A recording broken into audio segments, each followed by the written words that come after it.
Recognize the ranking member, Mr. Correa from California, for 5 minutes. Thank you, Mr. Chairman. I want to thank our witnesses today for your testimony. Appreciate you being here today. Let me start out with Ms. Perryman. I have 2 questions for you, ma'am. First of all, if the Supreme Court overturns Chevron, what would be the burden on Congress?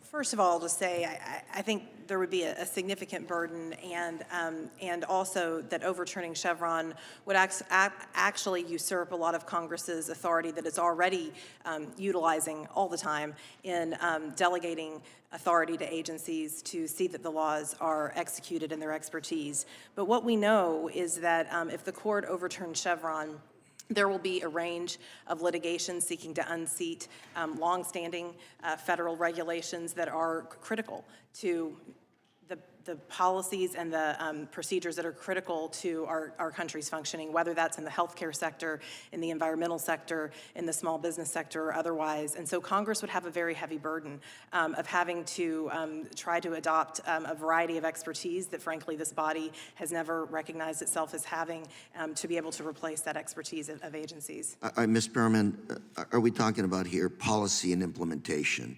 Congress comes up with policy, then the issue becomes implementation. So how much detail would Congress have to delve into to do our job?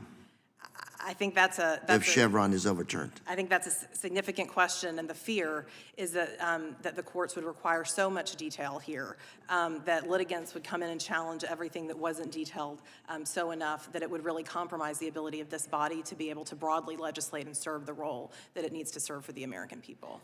Very quickly, Ms. Mascott, what do you think? Well, I actually don't think, I think that if the court says that Chevron deference is no longer an acceptable way to interpret law, it will actually restore Congress's power and intent in legislation, because all that the doctrine does right now is say that would mean our job would probably change quite a bit. Well, I don't think so, Congressman. I think that what you enacted initially would be more faithfully applied by the agencies and by the court system. And I think the other thing to keep in mind is that I think a lot of that is, we're talking about intent here and the actual implementation. In the implementation, actually, I don't think that's related to Chevron deference at all. Chevron is about the initial questions of law. To the extent Congress enacts broad statutory terms that give agencies power to regulate, the courts would continue to give deference to the agencies under arbitrary or capricious policy Thank review. you very much. Thank you very much. I have to get back to my second question, which is, let's talk about the Corner Post case. If it's upheld, where do we go?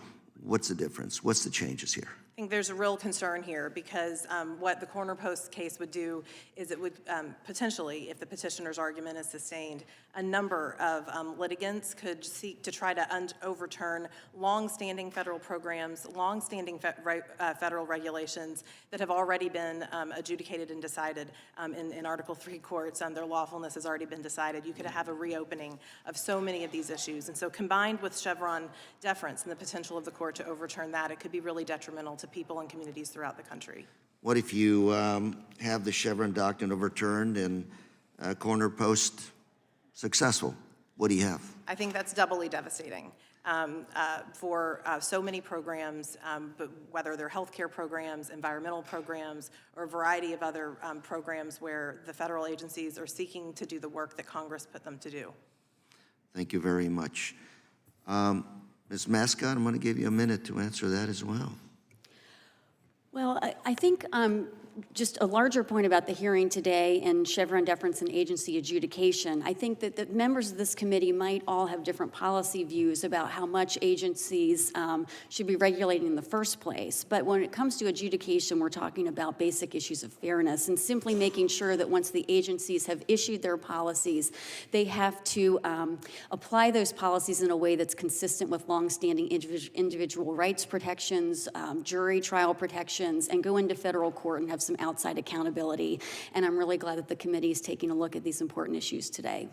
I am too, because I think these are 2, 3, 4, 5 cases before the Supreme Court, and we're going to be having to live with the aftermath of those decisions. And I think it's important that all of us look at these decisions and the aftermath very carefully.